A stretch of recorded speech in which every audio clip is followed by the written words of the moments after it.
from last time, I didn't want that live to go too long because I don't believe in having these 3, 4, 5 hour live streams that people do. Plus, I have other things to do. Okay, I want to eat, I want to work out. I work during the day. Um, as it may be unconventional work, but it's work. um, and I like looking at YouTube stuff too. So I'm not gonna be on here for 3 something hours. Now, once I'm monetized, I might do some longer streams. But some of these people who just live stream endlessly, yeah, I don't know about that. unless it's unless I'm having like live conversations with people. And please feel free to jump on my last live stream. I'm going to continue with that and to speak about the one prior to that about my rant on running in a self-defense capacity. Guys, still feel free to ask me questions on that. Like I said, I'll answer any questions regarding running, fitness, martial arts, self-defense, anything. And I'm gonna keep doing these because they're kind of cool. But I wanted to just summarize my rants in the first part of this stream. This is the second part, where I was basically talking about how people talk about cultural constructs and social constructs more generally in a way that is pretty misinformative. For uh, first, is that they misconstrue the concept of a cultural construct. They think that cultural construct is synonymous with something being subjective, and it's not. Cultural constructs and social constructs are, you know, characteristics of places, institutions, people, and so forth that are attributed to different social categories. And I was saying the big three that people like to wrangle on about is gender, intelligence, and race. And I was saying the conversation becomes pretty muddled. So gender is one of those things that's pretty much a prototype for a cultural construct. But what people don't understand about it is that there's still a biological basis to gender because one, like I said, a lot of people will call it a cultural construct insofar as claiming that it's relative, which it's not completely. And two, they'll flip back to talking about gender in the capacity of it being a biological sex when it suits their purposes, and then equivocate to back to cultural construct as if it's their needs. And I find it disingenuous when people do that, particularly on the left. It's been known, I mean, it's been for generations that people have used sex and gender interchangeably, whether for um, documentative purposes or just in everyday discussion. And there should be a distinction made between biological sex and gender, but they're they're not mutually they're not mutually exclusive. Um, Gender is a cultural expression of biological sex, and biological sex is both binary and fixed. Gender is not binary, but it is bimodal, meaning there is only two genders. But unlike biological sex, which is fixed, gender is not. It is more fluid. So there's going to be a lot of variance between those two different genders. And that's what leads to people talking about multiple genders and gender fluidity or non binary.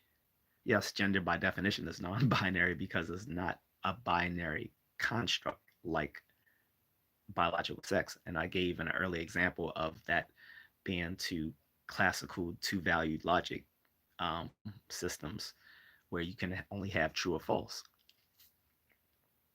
So going from there, I would say there is, although gender is definitely a cultural construct, one, it is two of them, but they're not binary, they're bimodal. And there's a biological basis to gender because we see that in looking at gender identity, there's some evidence mounting that there's morphological differences in the brain of people with different gender identities. Same as with 30 years ago, we found that there were uh, morphological differences in the brain between heterosexual and homosexual men. That sexual dimorphism in the brain is objective as possible as showing that there is a biological basis to something, that it is not just cultural, which is what people say when they want to say something is subjective. Cultural constructs aren't subjective, and there's a biological basis to many of the things we consider cultural constructs. My second example was getting into intelligence. It's going to get really entangled, and that's why I wanted to do a part two, because I want to get into that and then segue into race afterwards at the end, since I decided to do it alphabetically: gender, intelligence, race, and if it kind of fits too. So I started off talking about intelligence and the difference between intelligence with a capital I, which is not agreed upon a definition for it, other than most researchers can agree that on some level it is a adaptation that humans were selected for that helps them surmount their environment. That's about as general a definition we can give for intelligence with a capital I.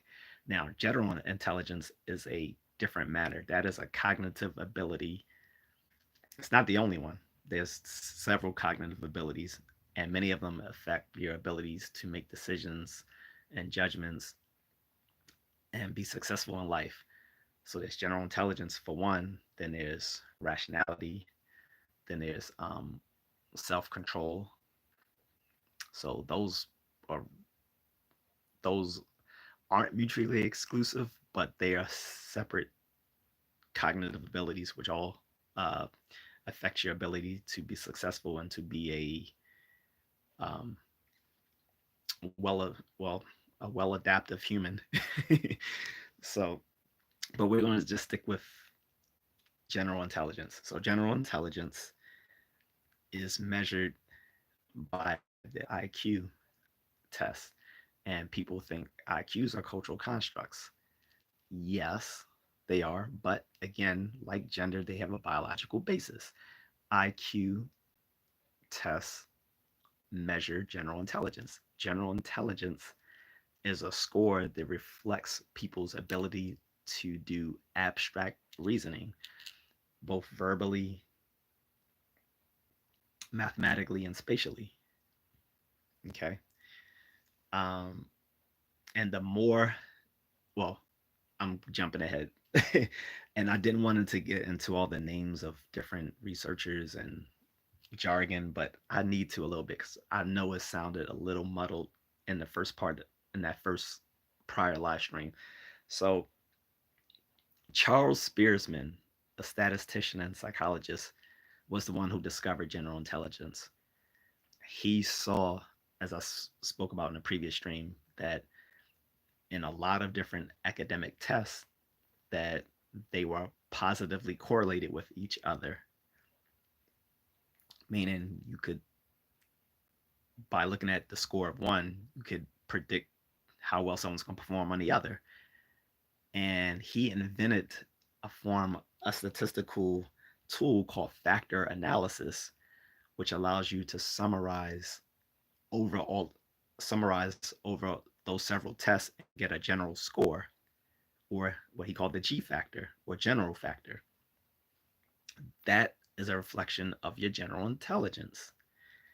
Um, but his theory of intelligence is called the two-factor theory of intelligence, because there was the general factor and there was the S factor or specific factors. So where there's general intelligence, there's what he calls specific factors of intelligence, which are the other abilities that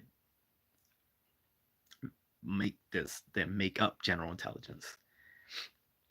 So he's the father of modern day intelligence testing. Okay. And gave us and discovered general intelligence, which is a biological phenomenon, because we can now measure parts of the cerebral cortex that are highly positively correlated with general intelligence, particularly in the prefrontal lobe, right about here. About maybe like 2 inches behind your eyeballs. So then there was another genius that came around, Raymond Cattell. I think I'm saying his name right. Uh, he discovered that within general intelligence, there's two parts of general intelligence. There's crystallized intelligence, or G1 intelligence, then there's fluid intelligence, or G2. The difference is crystallized intelligence is the innate part of intelligence, okay, is fixed. Whereas fluid is something that you can develop throughout your life through learning and your environment, stuff like that. Okay. Um, and again, like I said, although IQ is a cultural construct, it's biologically based in the fact that we can look at differences in intelligence in the structure, the structurality. I'm getting that completely wrong. And the, let's just say, the morphology of the brain, okay, and then certain neurochemistry pathways. All right. Uh, and we know that it's partly hereditary because, again, in behavioral genetics, all human traits are partly genetic. Um, and some people, this is where the innate versus learn divide comes from in intelligence research.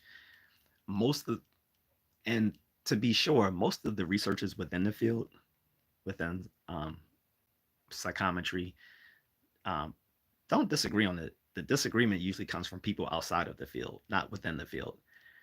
The only disagreement amongst people within the field is how much is general intelligence innate, and the general consensus is over 50% innate, over 50%.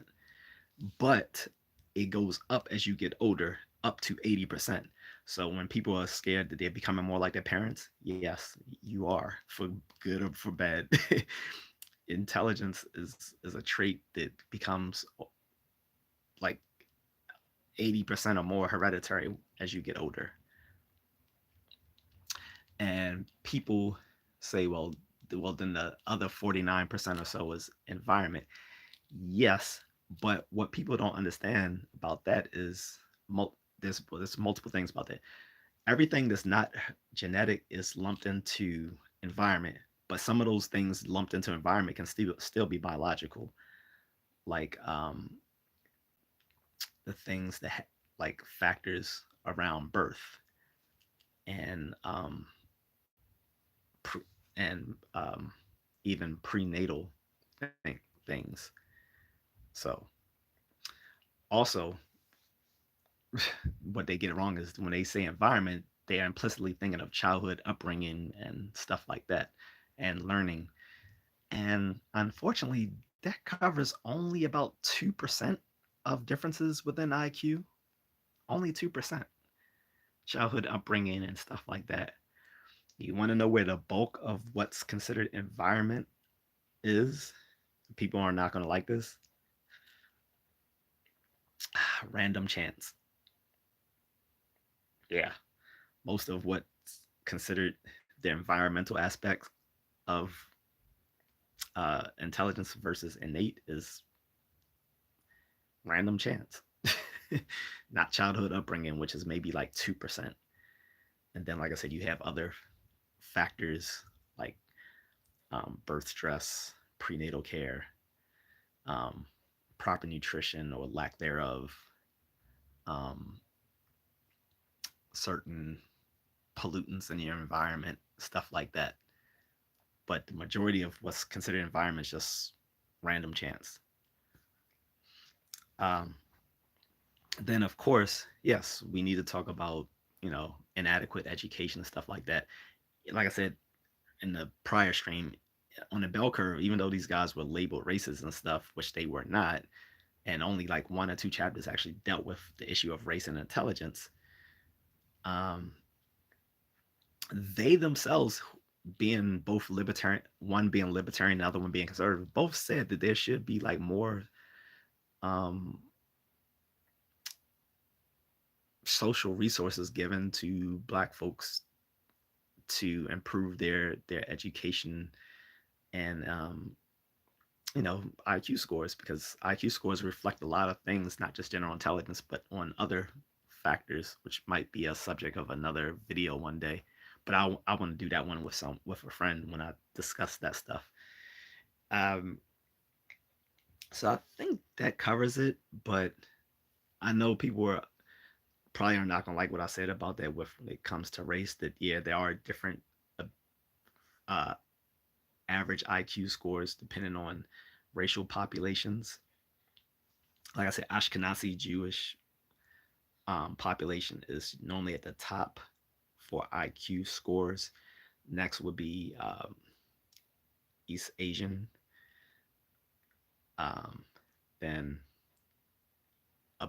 then below that would be like um, European folks. And all the way at the bottom, unfortunately, would be Black people. And at the bottom of the bottom are Black Africans.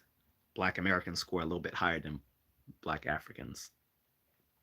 So we see that so that points to it being something both social and biological when it comes to IQ, right? I hope. um, but I know IQ and intelligence is going to continue being very controversial. So is gender. C'est la vie. Uh, so let's get into the probably the most controversial, well, depending on your backgrounds, there's race. So race is considered another cultural construct, and a lot of people will point to the fact that um, that biologists themselves have said that there's no biological basis to race, or that it's just cultural constructs or whatever. Again, misusing the term cultural construct to refer to something that's subjective. Wrong. And to be and I think if a lot of these biologists were being honest,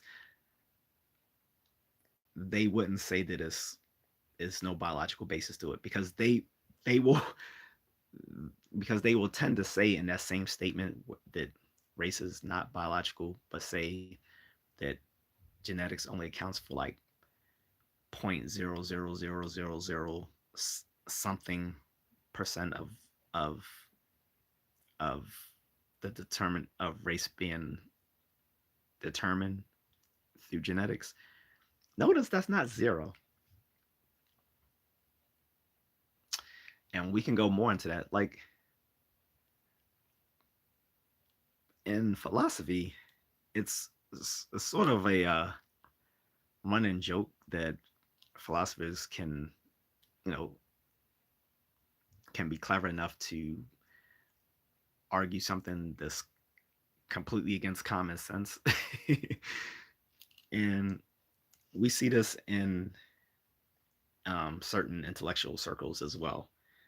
This happens with race. Like I said, if a lot of these biologists were being honest, they wouldn't say that race has nothing to do with biology, because obviously it has something to do with it.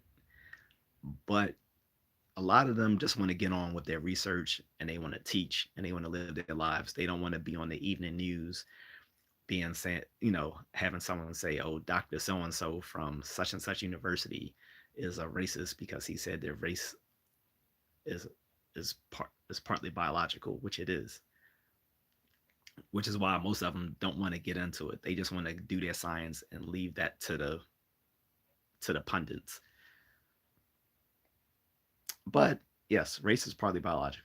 One, we can all identify people of different races. No,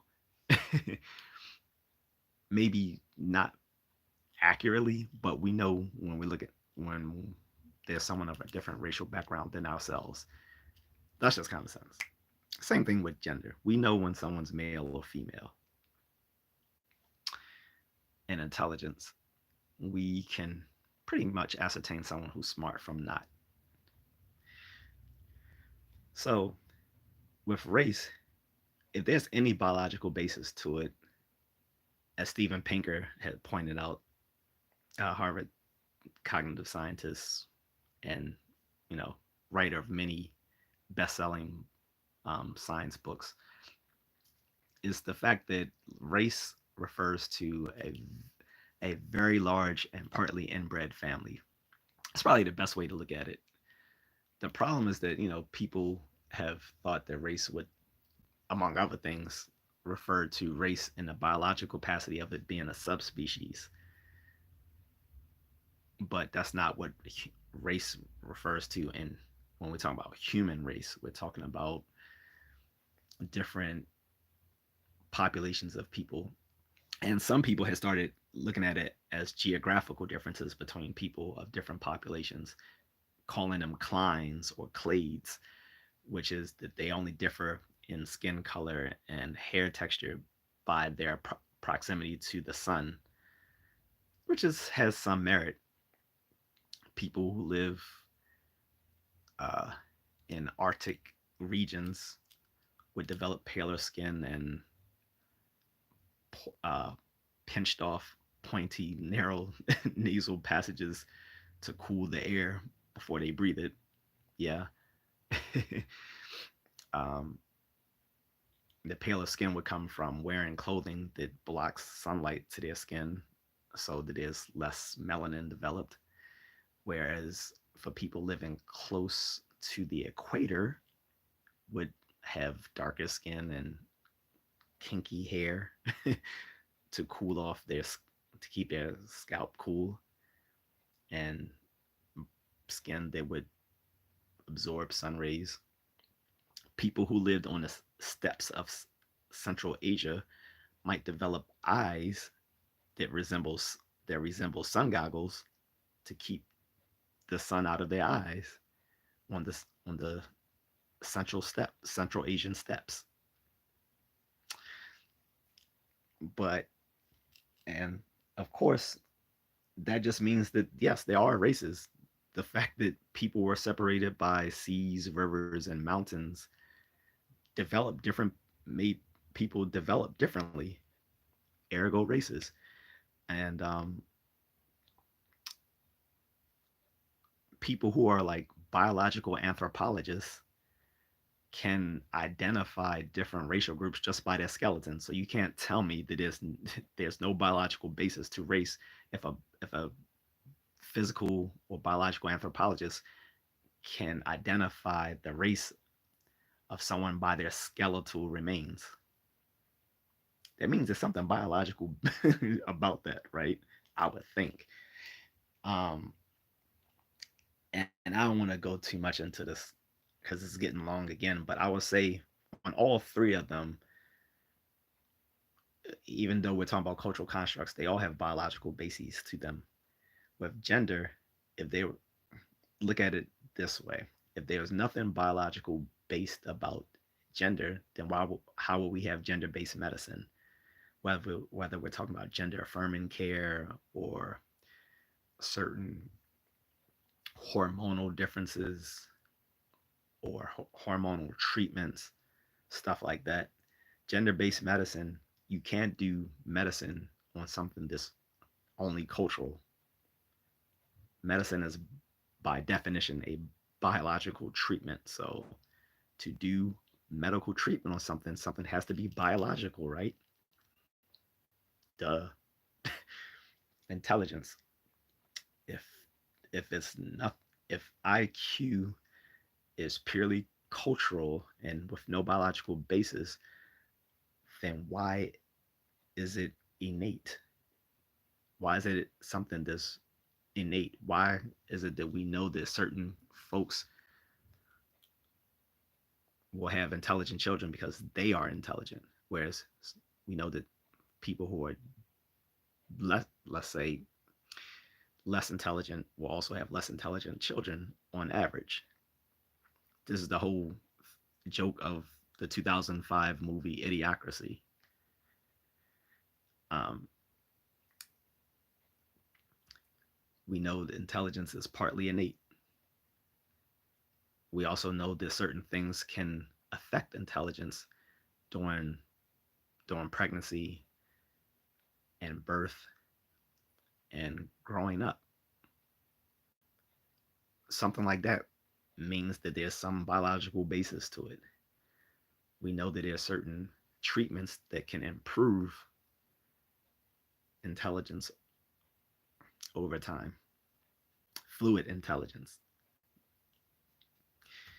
Um, so, yeah, when you can do biological treatments on something, there's a biological basis to it.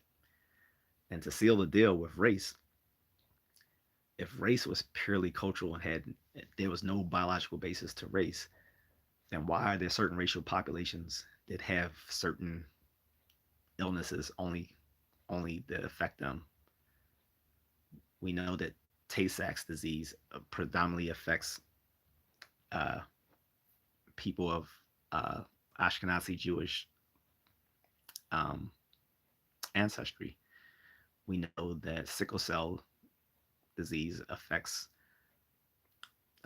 people of Black West African origin, right? Um, Not only that, there are again, I don't want to punch too high above my pay grade. I was only a specialist in the army, but we know that there are military R&D, research and development, that are working on race-based weapons, things that will target only specific racial populations. That is being developed right now as we speak. It's not some sort of tinfoil hat theory. This is something you can look up for yourself. Okay, because it was first hinted at in the last James Bond movie, No Time to Die, when they had something could pinpoint people's genetic um, identity. Now that's fictional, but the general idea that they can be uh, weapons to target people based on their racial ethnic background, that is real. That is a real thing. If you can make medicine or weapons to attack someone based on their racial category, this is biologically based. So I'll end it with that, guys. And hopefully, like I said, things I want you to take away from that is one, that cultural constructs don't mean something that's subjective. They are actual phenomena, whether it be social phenomena or otherwise, attributed to different things that are socio-cultural categories, but that causes uh, changes in the real world. So they're not subjective. They do cause changes in the real world. Two is that a lot of things we like to stick the label cultural construct on have a biological basis to them. Gender has a biological basis to it. Intelligence has a biological basis to it. Race has a biological base to it. Um, and I get tired of these idiotic influencers, whether they're Gen Z or these people on the far left, just talking crazy about stuff that they have no background in, or if they do have a background in it, they're not being in, they're being disingenuous about the research. So obviously, I don't have a gender studies degree because I, wanted to do something that actually mattered. But yeah, I would close this out, guys. If you have any questions, either in the prior video that you need me to clear up, or if you want to criticize me, that's cool. And if you want to do so in this video, questions, criticisms, queries, skepticism, or just to say you agree or disagree, whatever, um, please leave it, because I enjoy that stuff, man. Um, Another running joke about philosophy is that arguing with a Well, I'm not claiming to be a philosopher, by the way. I'm just a philosophy nerd. But in that vein, I'll say this: arguing with a philosopher is like um, throwing a pig in the mud. They love it. So I'll leave it at that, guys. Thanks for watching, and I got some stuff coming up. And please watch those videos with Mrs. Contrarian having fun over there in Singapore and Malaysia.